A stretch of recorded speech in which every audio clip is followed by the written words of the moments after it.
so to kind of get my feet wet again with writing about wrestling, I did a story about how Chris Jericho's 25th anniversary podcast changed wrestling. Because I remember this vividly. It was the night that it was the WWE did a show specific for Madison Square Garden specifically for WWE Network.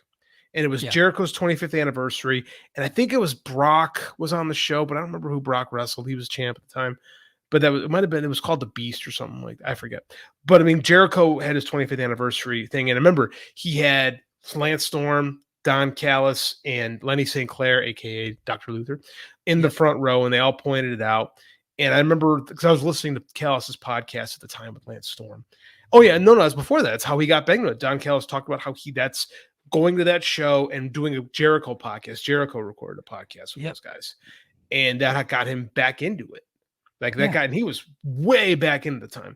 And then I kind of wrote this article about how that show got Callis back in. It got him doing the Killing the Town pod with Storm, and that got him hooked up with New Japan with Kenny, right? And he was doing that, and then that basically got him into Impact.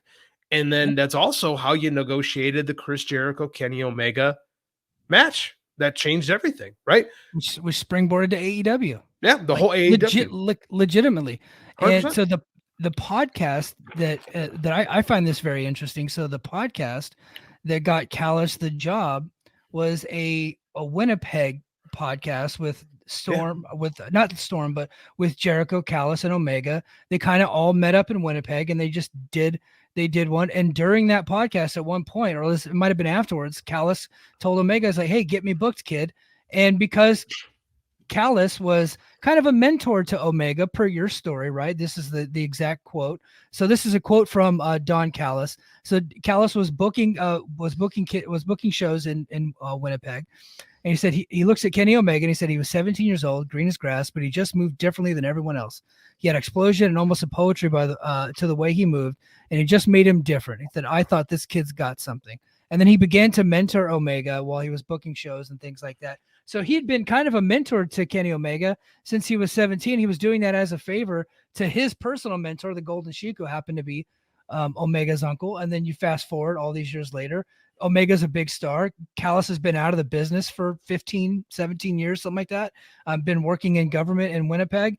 And then all of a sudden he said, "Hey, get me booked, kid." And next thing you know, Don Callis has an announcing job over New Japan.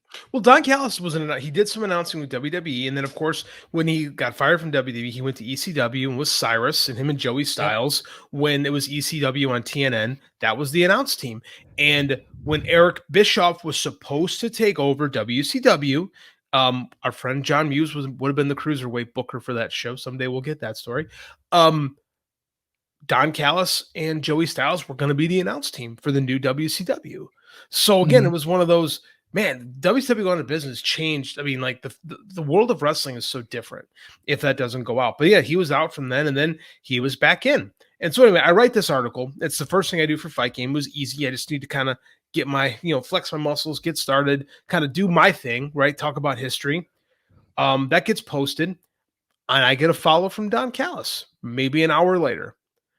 And then he DMs me and goes, "That's a really good article. Do you write for them frequently?" I said, "I just started." And he's like, "Well, I got a story for you if you're interested." And I'm like, "Well, yeah, I'm always interested." And he goes, I want to tell the story about me and Kenny, the relationship with me and Kenny Omega." And I said, "Why?" And he's like, "Because I think it's a good story." And so I go to Garrett and I'm like, "All right, this just fell in my lap." So we had a conference, I think it was a Zoom call with me, Garrett, and Justin. And I remember Garrett goes, "What does he want?"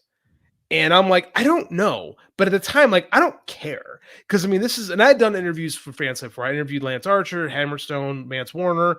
I think I did Fatu. Like, I've done a handful of wrestler interviews before. But I'm like, it felt different, right? Even though because at the time he was president of Impact. And I'm like, I'm thinking maybe he wants to push Impact, but he started doing stuff with AEW with commentary. Like, I knew something was up, but I didn't know what. And I figured I might go tell him, so I'm not going to know what until I do it. So he's like, "Yeah, let's just do it. I don't know where this goes, though." I said, "Me neither. Let's just go." So I had this Zoom interview with Don Callis. I said 6 words. He just monologued. Boom. He knew exactly what he wanted, which again made me go, So I just let him go and let him talk. I still have the Zoom conference call, the video call with the two of us. Me with the man. Yeah, I'm not.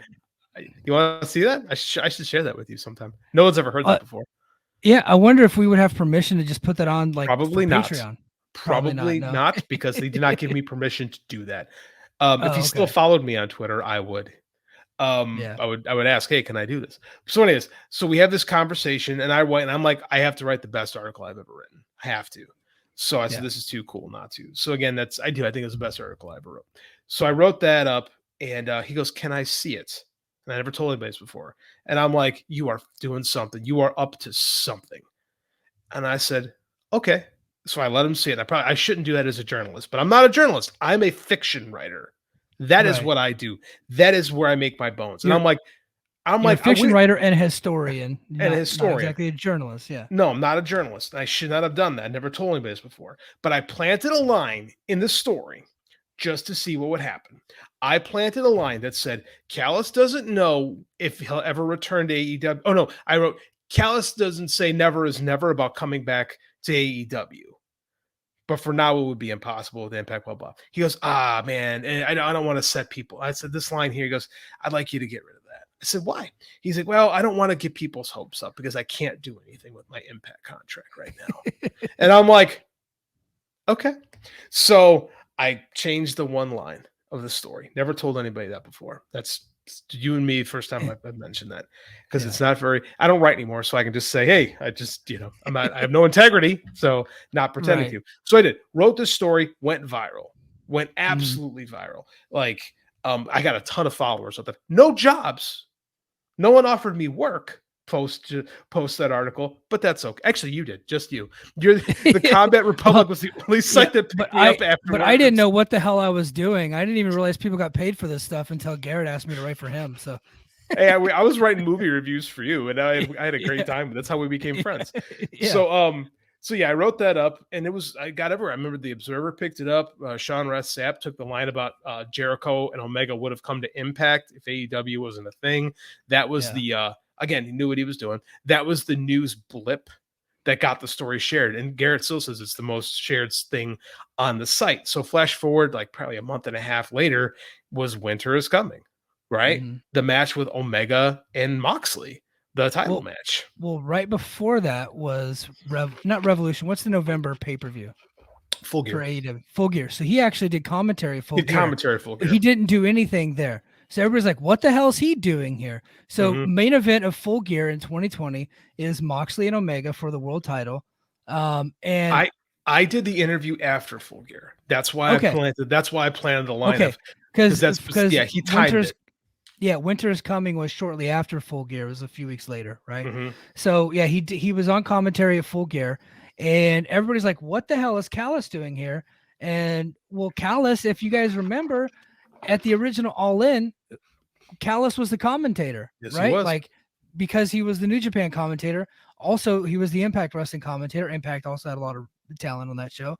Well, so we're just like, oh, well, maybe they just worked out a deal. This is what I was thinking as like, just as a viewer, maybe they just worked out a deal because nobody can commentate Kenny Omega matches like Don Callis. Like, he's Bobby Heenan level when he's commentating on Kenny Omega. Not so much for everybody else, right? But it's like when Heenan was commentating for Flair, he was like at another level. That's the same level Callis and Omega when they're together. So yeah, he does a commentary there. Nothing happens. Literally, he says, "Okay, thank you guys. I appreciate you having me." Shook Ross's hand and left. Yeah. He, because in Impact, he's a babyface, color commentator, right? He'd actually done some angles where he was like a babyface kind of authority figure. He had gotten beat up by Sami Callihan one time, and so they had done some stuff like that. So he's on TV, he's a babyface. So, and there he is. He's doing commentary. Nothing happens. Shakes his hand. Well, then fast forward to Winter's Coming. There he is again. And what say you? So I'm watching the show, right? And then all of a sudden Excalibur starts referencing stuff from my article. And the whole thing plays out. And Kenny wins the title. They do the whole thing where Kenny runs out. He's like, if you want to see this, you're going to have to watch Impact. And I remember I'm like, holy shit, they crossed over. Wait a minute. And then it hit me what they were doing. And I immediately I ran upstairs and told my wife and kid. I'm like, because I got worked and I was so happy about it because I got something I created was used on the show. And then I immediately grabbed my phone and I DM'd Callis because we had a little DM going back and forth. And I said, "You worked me, you son of a you SOB exclamation point." And he goes, "That's something you can tell your grandkids." LOL. Oh man, that is fantastic. That is awesome. That is the history of how I got that about that article. And again, then he unfollowed me a few months later.